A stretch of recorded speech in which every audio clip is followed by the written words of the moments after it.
Pero tama naman itong sinasabi ni political analyst Malutikia. Alam mo, napakatindi ng akusasyon na ikaw ay gumagamit ng cocaine. Dahil nga, nandito tayo sa panahon na nakakaladkad tayo sa gera. Nakasalalay sa desisyon ng presidente bilang chief architect ng foreign policy ang buhay ng mga Pilipino. Kaya nga, he owes it to the Filipino people dahil meron tayong karapatan na makakalap ng impormasyon sa mga bagay-bagay na nakakaapekto sa atin, lalong-lalo na kung ito'y makakaapekto sa buhay ng mga Pilipino. Wala namang mawawala kung mag-hair follicle test siya.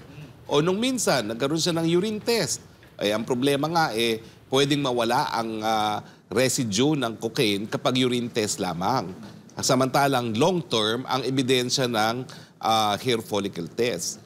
Merong siyensya para ito ay manahimik ng issue, mawala ng issue. Bakit ayaw matanggal ang issue? Di ba? Kung walang itatago, napakadali naman niya, magbigay ka na ng buhok mo dyan. Kaya lang ngayon, para nga walang duda, siguro dapat may proseso na magiging transparent na buhok nga niya yung kanyang ibibigay, no? At hindi buhok ng ibang tao, no?